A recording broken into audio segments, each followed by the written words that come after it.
الحمد للہ رب العالمین والصلاة والسلام علی اشرف الانبیاء والمرسلین وعلی آلہ وصحبہ اجمعین. اما بعد، اعوذ باللہ من الشیطان الرجیم، بسم اللہ الرحمن الرحیم. یا ایھا الذین آمنوا اتقوا اللہ وآمنوا برسولہ یؤتیکم کفلین من رحمتہ ویجعل لکم نورا تمشون بہ ویغفر لکم واللہ غفور رحیم. محترم ڈاکٹر رفعت صاحب، سیکرٹری جماعت، رئیس پر تشریف فرما ذمہ داران جماعت، رفقائے محترم، اللہ تعالیٰ کا شکر کہ ہمارا یہ اہم اجلاس ابھی مکمل ہونے جا رہا ہے. بڑی خوشی کی بات رہی ہے کہ بڑی تعداد میں ہمارے اپنے ذمہ داران یہاں شریک رہے، وقت کی پابندی کی اور اس اجلاس کو کامیاب کرنے میں اپنا رول ادا کیا. اللہ تعالیٰ آپ سب کو جزائے خیر دے. بے انتہا مسرت کی بات یہ بھی ہے کہ 95% اٹینڈنس ہے. حلقہ کارکنان اور حلقہ متفقین کے نظمہ کی تعداد بتا رہا ہوں، مقامی جماعتوں کی تعداد تو الحمدللہ 100% ہے. حلقہ کارکنان اور حلقہ متفقین کے ذمہ داران کی تعداد بھی مور دین 90% یہاں شریک ہے. تو یہ اطاعت کا جذبہ الحمدللہ بہت اچھا ہے، اس کو اور بہتر بنانے کی کوشش کرنی چاہیے. یہی اصل میں ہماری جان ہے، تحریک کی جان ہے کہ اس اطاعت کے جذبے کے ذریعے سے ہی ہم اپنے مقاصد کو حاصل کر سکتے ہیں. رفقائے محترم، اس موقع سے کچھ اہم باتیں آپ کے سامنے رکھنا چاہتا ہوں. یہ وہ باتیں ہیں جو ہمارے 4 سالہ مختصر سے تجربے میں سامنے آئے ہیں. یہ وہ باتیں ہیں جو آنے والے دنوں میں بھی بڑی مفید آپ کو ثابت معاون ثابت ہوں گی انشاءاللہ. پہلی بات تو یہ ہے کہ ابھی جو منصوبہ بنانے جا رہے ہیں، اس سے پہلے بھی ہم نے منصوبے بنائے ہیں اور منصوبے پر عمل درآمد کی کوشش بھی کی ہے. انشاءاللہ آئندہ بھی ہم کریں گے. منصوبے کے ذریعے سے ہمارے عزائم ظاہر ہونے چاہیے اور ہماری تمناؤں کا ذکر بھی اس میں ہونا چاہیے. یہ بات سامنے آ جائے کہ ہم کیا چاہتے ہیں، کیا کرنا چاہتے ہیں، کیا ہمارے حوصلے ہیں، کیا ہمارے عزائم. توقع یہ رکھتا ہوں کہ مقامی منصوبے جو بنیں گے وہ اس کے ہی مطابق ہوں گے. اس کے لیے جو طریقہ آپ اختیار کریں گے اس کا ذکر آپ کے سامنے کیا گیا ہے. ابھی کل کی جو نشست ہوئی اس میں نظمہ علاقہ اور معاونین نے بھی اس پر اظہار خیال کیا. انشاءاللہ وہ بھی آپ کی رہنمائی فرمائیں گے. کوشش کریں کہ ذمہ داران کی آپ رہنمائی حاصل کریں اور خود سے ایک اچھا منصوبہ بنائیں. اس منصوبے کو بنانے کے سلسلے میں جو بات پیش نظر رہی ہے وہ یہ کہ ہمارے اپنے مقامی ذمہ داران میں، رفقۂ جماعت میں سوچنے سمجھنے کی صلاحیتیں پروان چڑھیں اور وہ خود سے اپنے مقامات کا اور حالات کا جائزہ لیتے ہوئے، تجزیہ کرتے ہوئے ایک قابل عمل منصوبہ وضع کر سکیں. تو منصوبے میں آپ جو مرکز کی ہدایتیں ہیں، اس کی ترجیحات ہیں، ان کو سامنے رکھیں گے. اس کے ساتھ ساتھ ہمارے جو ذیلی تنظیمیں اور ادارے ہیں ان کے کاموں کو بھی شامل کر سکتے ہیں. بورڈ آف اسلامک ایجوکیشن ہے، آئٹا ہے، مجلس العلماء ہے اور اس طرح کی مختلف تنظیمیں اور ادارے ہیں ہمارے جو مختلف موقعوں سے آپ کے ہاں حاضر ہوتے ہیں، کام انجام دیتے ہیں. تو ان کے پروگراموں کو بھی آپ نے اس میں شامل کر سکتے ہیں. ابھی اس سیشن سے پہلے کے سیشن میں ہمارے اپنے بعض مقامی ذمہ داران نے ویژن پیش کیا.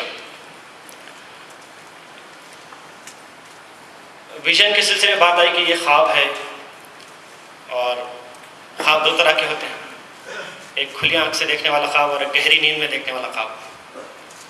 گہری نیند میں جو خواب دیکھا جاتا ہے وہ بہت حد تک متاثر کرتا ہے اور جو بیٹھے بیٹھے خواب دیکھتے ہیں وہ یاد بھی نہیں رہتا. تو ویژن کے معنی یہ کہ ایسا خواب جو آپ بڑی گہری نیند میں دیکھ سکیں. الحمدللہ باتیں تو بڑی اچھی ہیں، میں بھی متاثر ہوا کہ ہمارے اپنے رفقہ جماعت بہت اچھے انداز سے سوچتے ہیں، لیکن ویژن اس سے آگے کی بات ہے. میں یہ سمجھتا ہوں حضور اکرم علیہ الصلوۃ والسلام نے بھی ویژن پیش فرمایا کہ آپ کا بھی یہ خیال تھا کہ جب اسلام نافذ ہو جائے گا تو کیا صورت بنے گی. آپ نے بتایا کہ فلاں مقام سے فلاں مقام تک ایک عورت سونا اچھالتی ہوئی جائے گی. یہ ویژن ہے کہ جس کو سننے کے بعد لوگ کہیں کہ یہ پاگل ہے. کذالک ما آتی الذین من قبلہم من رسول قالوا الا ساحر او مجنون، کہ پیغمبروں نے جو بشارتیں دی، جو ویژن پیش کیا، اس کے سلسلے میں مخالفین کا یہ کہنا تھا کہ یہ ساحر ہے، جادوگر ہے، مجنون ہے. تو جب آپ اپنا ویژن پیش کریں تو ان ریئلسٹک محسوس ہو. اس کو وائلڈ ڈریمز کہتے ہیں، ڈریم نہیں، وائلڈ ڈریمز. ایسا خواب جو آپ کو بتانے میں بھی دشوار محسوس ہو وہ آپ دیکھیں اور اس کو سر کرنے کی کوشش کریں. ایک وقت آئے گا کہ خیصر و کسرا کے کنگن تمہارے ہاتھوں میں پہنائے جائیں گے. پیشن گویاں، یہ بشارتیں اصل میں وہ داعی کا ویژن ہوتا ہے. اللہ بصیرت انا ومن اتبعنی. تو اللہ تعالیٰ کی راہ میں کام کرنے والوں کا یہ ویژن اصل میں ان کے ایمان سے تعلق رکھتا ہے. جتنا گہرا ایمان ہوگا، جتنا اللہ تعالیٰ پر پختہ یقین ہوگا، اسی کی مناسبت سے ویژن بھی فارم کیا جائے. نیند کی مثال دی آپ کے سامنے. خواب اگر ہم تعبیر کرتے ہیں ویژن کو خواب سے، تو نیند اس کا بیس بنتا ہے. اسی طرح سے گہرا ایمان آپ کا اعلیٰ ویژن اور رفع کا بیس بنتا ہے. تو آپ خواب دیکھیں، بڑے بڑے خواب دیکھیں کہ جن کو آپ جب بیان کریں تو لوگ پریشان ہو جائیں کہ ایسا ہو سکتا ہے کیا. تب آپ کوشش کریں تو انشاءاللہ آپ کی کوششوں میں رونق آئے گی، آپ کی کوششوں میں نکھار پیدا ہوگا. تو میں یہ توقع رکھتا ہوں کہ ہمارے اپنے ذمہ داران اس طرح سے وائلڈ ڈریمز قائم کریں گے اور ان کو ریئلائز کرنے کی کوشش بھی کریں گے. انشاءاللہ اس سلسلے میں جو بھی تعاون ہو سکتا ہے حلقہ اس کے لیے موجود ہے. بھرپور ہم تعاون دیں گے اور کوشش کریں گے کہ ہم ایسا منصوبہ بنائیں کہ جس کے ذریعے سے کرناٹک میں محسوس تبدیلیاں آ سکیں. ہم میں سے ہر ایک فرد اپنی ذات میں، اپنے گھر میں، اپنے خاندان میں، اپنے معاشرے میں اور پوری ریاست میں ہم محسوس تبدیلیاں دیکھ سکیں. انشاءاللہ ہم ویسا منصوبہ وضع کریں گے. اللہ تعالیٰ ہم سب کی مدد فرمائے. تو یہ منصوبہ جو آپ کے سامنے پیش کیا گیا ہے وہ ایک خاکہ ہے اور اس خاکے میں آپ کو رنگ بھرنا ہے. خاکے میں رنگ بھرنے کا جو عمل ہے وہ ایک مخصوص جذبے سے تعلق رکھتا ہے. گاڑی دوڑ رہی ہے، بڑی تیزی کے ساتھ دوڑ رہی ہے، تو گاڑی کا دوڑنا فیول سے تعلق رکھتا ہے. اگر فیول نہ ہو تو گاڑی کا دوڑنا ناممکن نظر آتا ہے. منصوبہ تو بن گیا ہے لیکن اس کو آپ روب عمل کیسے لائیں گے؟ وہ کیا چیز ہوگی، وہ کیا محرک ہوگا جو آپ کے منصوبے کو نافذ کرنے کے لیے آمادہ کرے گا، آگے بڑھائے گا؟ وہ ہے آپ کا جذبہ اور آپ کی تڑپ. رسول اکرم علیہ الصلوۃ والسلام کا ویژن ہمارے سامنے ہے، آپ کا خواب ہمارے سامنے ہے، آپ کی پیشن گوئیاں ہمارے سامنے ہیں، لیکن ان سب کے پیچھے جو آپ کی تڑپ ہے وہ بھی ہمارے سامنے ہے. لعلک باخع نفسک. اللہ تبارک تعالیٰ خود کہتا ہے کیا تم اپنے آپ کو ہلاک کر ڈالو اگر یہ لوگ ایمان نہیں لائیں؟ ہم میں سے ہر ایک فرد کے اندر یہ جذبہ اور یہ تڑپ ہونی چاہیے، اپنی ذات سے متعلق بھی، اپنے متعلقین سے متعلق بھی اور اپنے معاشرے سے متعلق بھی، انسان سے متعلق. جب یہ جذبہ اور جب یہ ہمدردی ہوگی تو انشاءاللہ اسی کی مناسبت سے منصوبہ وضع کر سکیں گے. عزیز علیہ ما عنتم. تمہارا مشکل میں پڑنا رسول اکرم علیہ الصلوۃ والسلام کو بڑا شاق گزرتا ہے. حریص علیکم، وہ حریص ہیں تمہارے ہدایت پانے کے. تو یہ جذبات ہیں جن کی عکاسی قرآن کریم کرتا ہے. وہ جذبات ہمارے اندر ہونے چاہیے. جس فرد کے اندر، جس لیڈر کے اندر یہ جذبات جس قدر اعلیٰ ہوں گے وہ اسی قدر اعلیٰ منصوبہ وضع کر سکے گا. اور چونکہ ہماری ایک اجتماعی قیادت کا ماحول ہے، ایک تحریک ایسی ہے جو اجتماعی قیادت کے تصور کو پروموٹ کرتی ہے، تو ہمیں سے ہر ایک فرد کا اس طرح کا ویژن ہونا چاہیے. کسی کا کم، کسی کا زیادہ، لیکن مطمع نظر یہ بات ہو کہ ہم اس دنیا میں محسوس تبدیلی لا کر ہی دم لیں گے. تو انشاءاللہ اللہ تبارک تعالیٰ کی مدد بھی اسی اعتبار سے آپ کو میسر آئے گا. رفقائے محترم، دوسری بات جو اس موقع سے بیان کرنا چاہتا ہوں وہ ہمارے اپنے ماحول سے متعلق ہے. ہم نے تحریک اسلامی کو اختیار کیا ہے، ہم اس سے وابستہ ہوئے ہیں اور ہم نے یہ نصب العین اختیار کیا ہے کہ ہم اللہ تعالیٰ کے دین کو قائم کرنا چاہتے ہیں. اور اس نصب العین کے حصول کے لیے ہمارے سامنے جو ماڈل ہے وہ حضور اکرم علیہ الصلوۃ والسلام کا معاشرہ ہے. ہم میں سے ہر ایک فرد کو اس طرح کا معاشرہ تشکیل دینے کی کوشش کرنی چاہیے. یہ بات صحیح ہے کہ میں اور آپ اس مقام پر نہیں پہنچ سکتے، ہرگز نہیں پہنچ سکتے، لیکن ہم کوشش کر سکتے ہیں. کوشش کے مکلف رسول اکرم علیہ الصلوۃ والسلام کا معاشرہ ہمارے سامنے ہو اور اس طرح کا معاشرہ ہم بنانے کی کوشش کریں. تحریکی ماحول. رسول اکرم علیہ الصلوۃ والسلام کی جو تحریک تھی، امیر و مامور کا جو رشتہ تھا، محبت سے جڑا تھا، وہ تعلق میرا اور آپ کا ہونا چاہیے. اس کی کمی میں محسوس کرتا ہوں.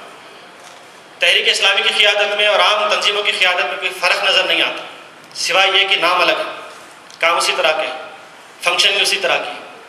ہمارے تعلقات محبت کے تعلقات ہونے چاہیے. خیار ائمتکم الذین تحبونہم ویحبونکم.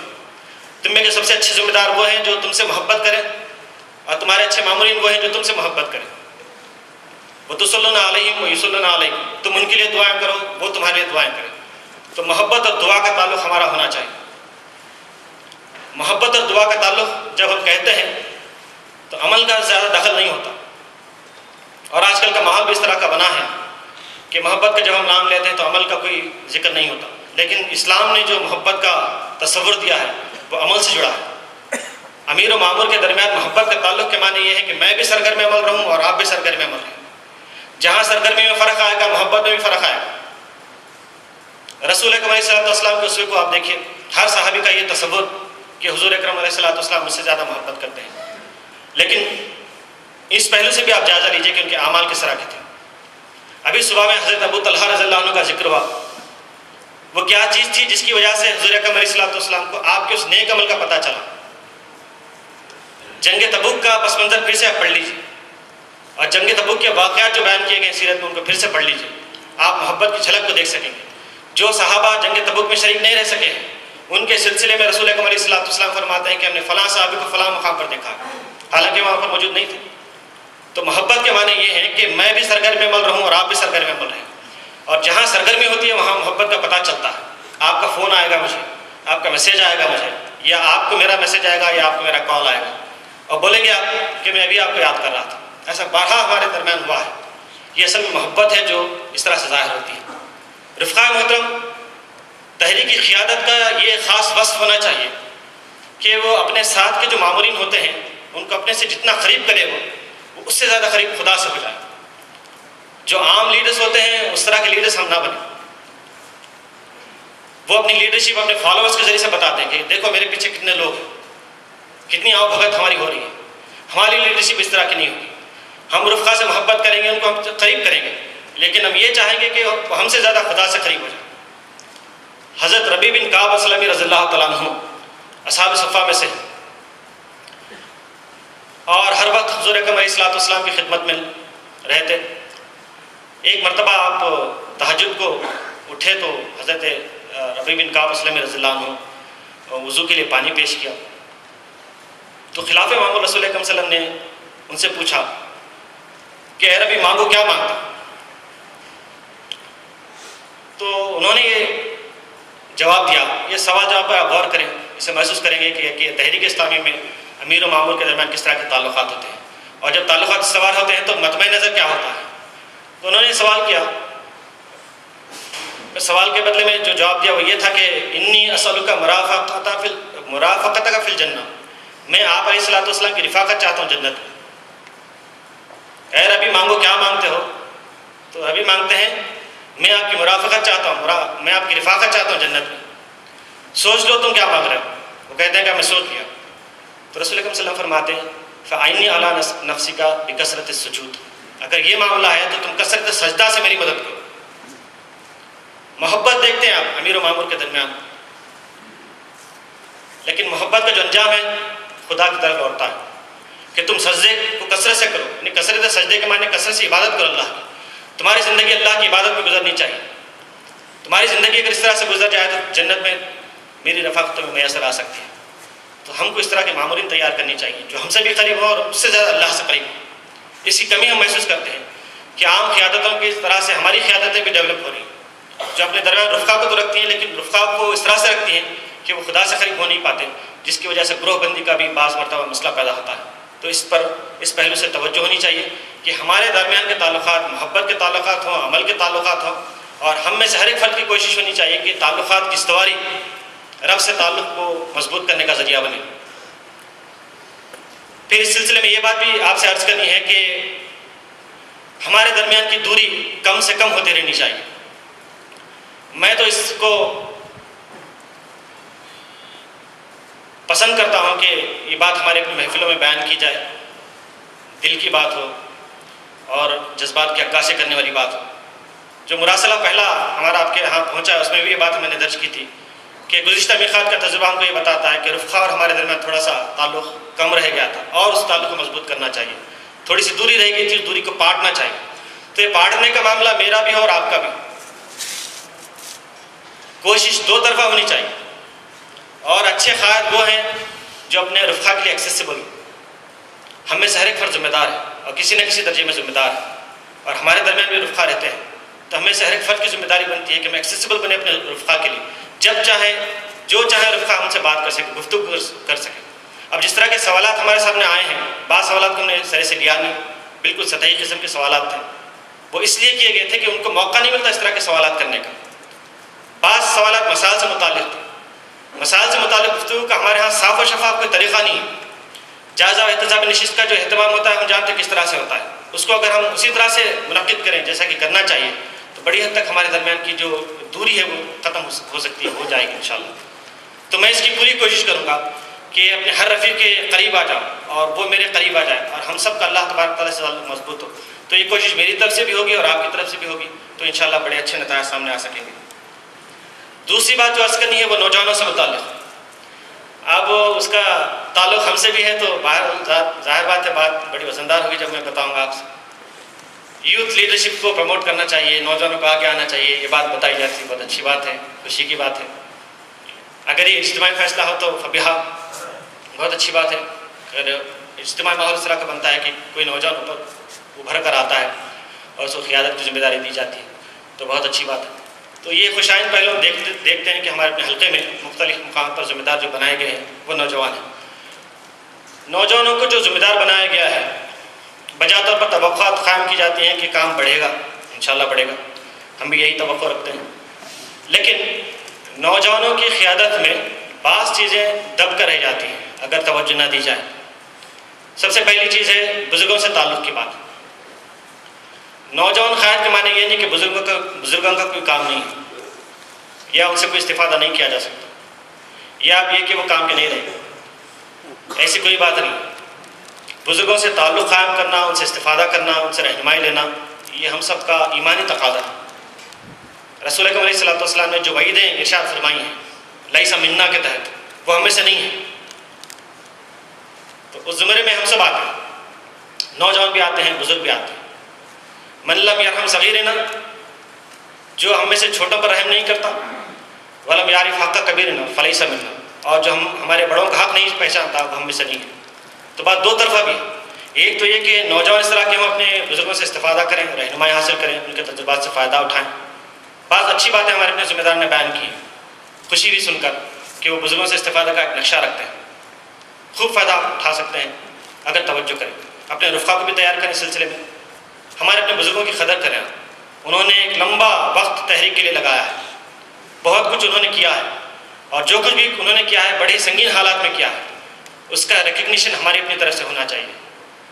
ہماری طرف سے ہمت افزائی ہونی چاہیے. ہمت افزائی اس طرح سے کہ ہم ان سے ملاقات کریں, گفتگو کریں, فون کریں, گھر کو بلائیں, ان کے گھر جائیں. انشاءاللہ اس سے بڑا اچھا ماحول پروموٹ ہو سکے گا. دوسری بات یہ کہ ہمارے جو بزرگ ہیں وہ بھی نوجوانوں سے شفقت و محبت کا معاملہ کریں.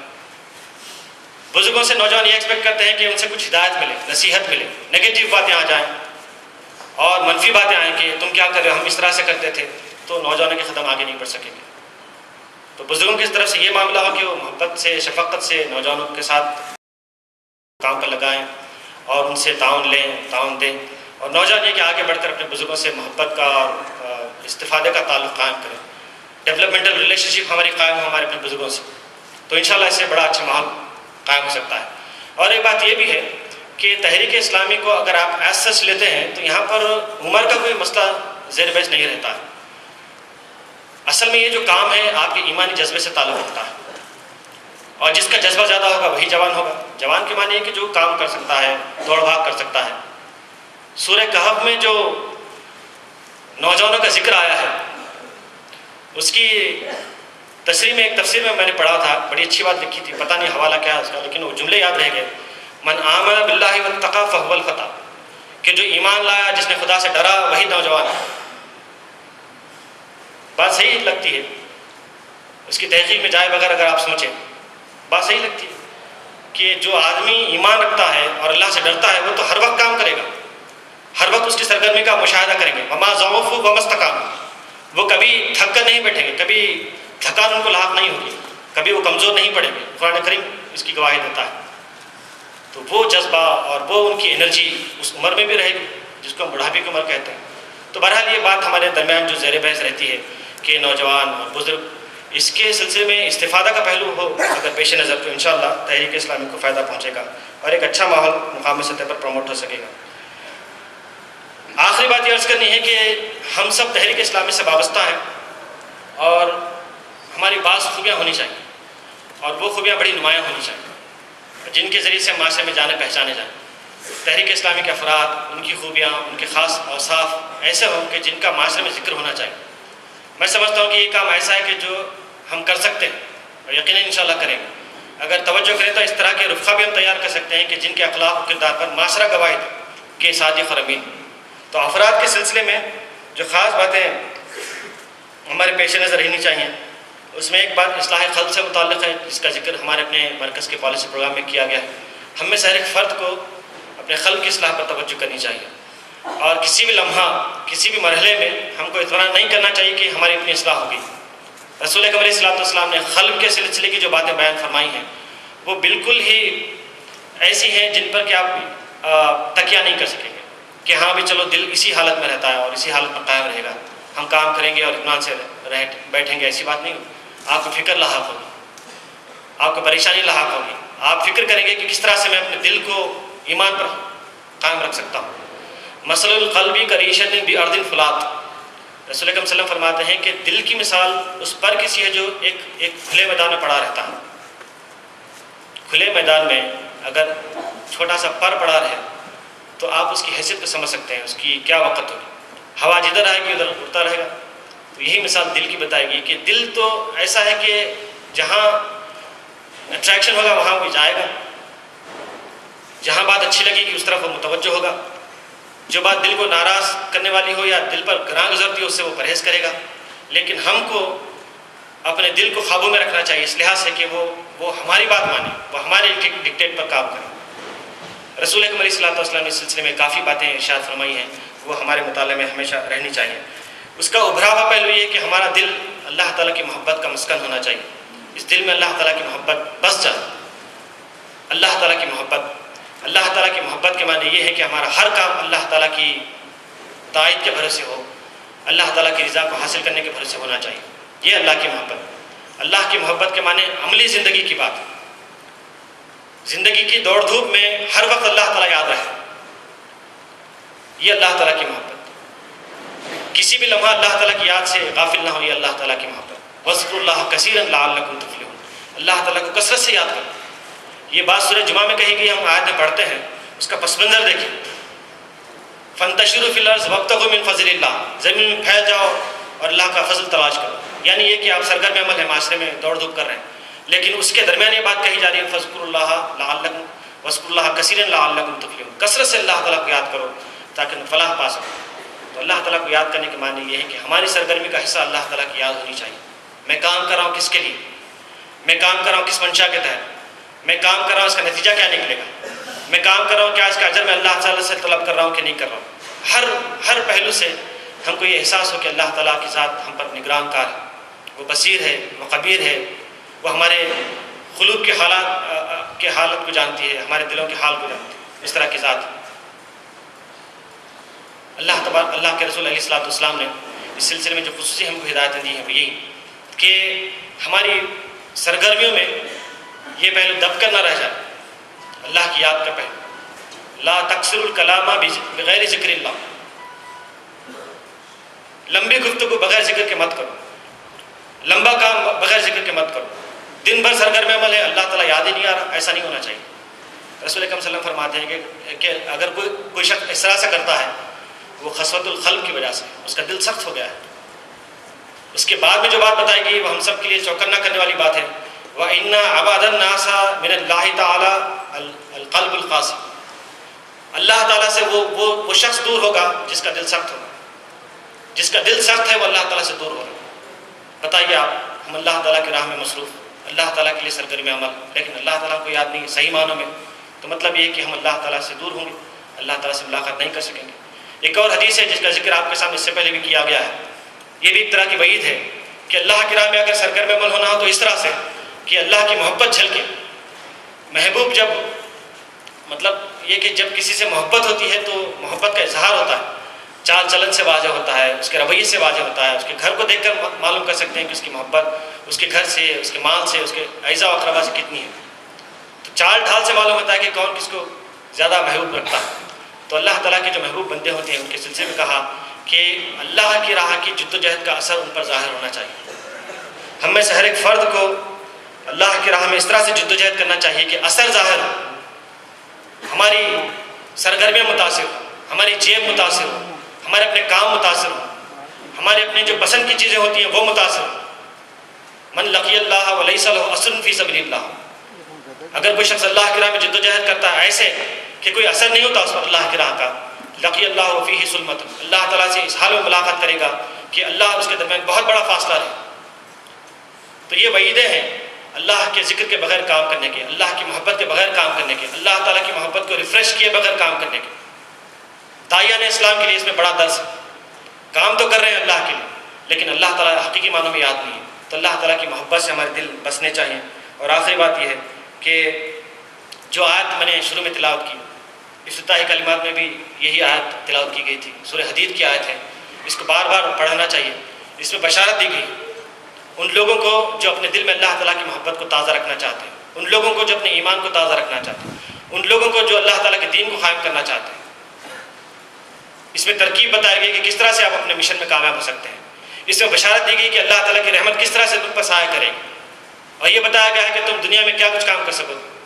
یا ایھا الذین آمنوا اتقوا اللہ، اللہ سے ڈرو، اللہ کا تقوی اختیار کرو، اللہ کی محبت تمہارے دلوں میں ہونی چاہیے۔ وآمنوا برسول، رسول پر ایمان لاؤ۔ اہل کتاب سے اصل میں یہ مخاطبت تھی کہ رسول پر ایمان لاؤ، رسول پر تم ایمان نہیں رکھتے۔ یؤتیکم کفلین من رحمتہ، ایمان لائے ہیں، ایمان کو ہم تازہ کرتے رہتے ہیں تو اللہ تبارک تعالیٰ ہم کو دوہرا اجر عطا کرے گا۔ وَيَجْعَلْ لَكُمْ نُورًا تَمْشُونَ بِهِ، اور نور ایسا عطا کرے گا کہ تم اس کی روشنی میں چلو گے۔ بظاہر حالت بڑے نازک نظر آتے ہیں، افرادی قوت کم ہے، وسائل کم ہیں، دقتیں بڑی زیادہ ہم کو محسوس ہوتی ہیں، مشکلات ہیں، لیکن اللہ پر ایمان ہے، اللہ پر توکل ہے، ایک اعلیٰ ورفع ویژن ہم نے فارم کیا ہے تو اللہ تبارک تعالیٰ نور عطا کرے گا، روشنی عطا کرے گا، دلائل ہم کو دے گا، ایسے وسائل ہم کو فراہم کرے گا کہ جن کی روشنی میں ہم اللہ کی راہ میں سرگرم رہ سکیں۔ وہ یجعل لکم نورا تمشون بہ ویغفر لکم، اور اس راہ میں چلتے ہوئے جو تم سے چوک ہو جائے گی، جو تم سے غلطیاں سرزد ہوں گی، اللہ تعالیٰ ان کو معاف کرے گا۔ اللہ غفور رحیم، اللہ تعالیٰ مغفرت فرمانے والا ہے، بڑا رحیم۔ تو بہرحال یہ چند باتیں تھیں جو اس موقع سے میں نے آپ کے سامنے رکھی۔ اس میں میرے تاثرات بھی ہیں اور ہمارے دو روزہ اجلاس کی کارروائیوں سے متعلق بھی کچھ باتیں ہیں، اور ہمارے آنے والے دنوں میں جو منصوبے بنے گے اس کے سلسلے کی بھی کچھ باتیں ہیں۔ بہرحال اللہ تعالیٰ سے دعا کہ اللہ تعالیٰ ہمیں اپنے مقصد کو صحیح طور سے سمجھنے کی توفیق عنایت فرمائے، مقصد کے حصول کے لیے جی توڑ کوشش کرنے کی توفیق عنایت فرمائے۔ اللہ تبارک تعالیٰ ہم سب کو ایسا منصوبہ وضع کرنے کی توفیق دے کہ جس کے ذریعے سے ہماری ذات، ہمارے گھر، ہمارے خاندان، ہمارا معاشرہ اور ہماری ریاست تبدیل ہو سکے۔ آمین رب العالمین۔ وآخر دعوانا الحمدللہ رب العالمین۔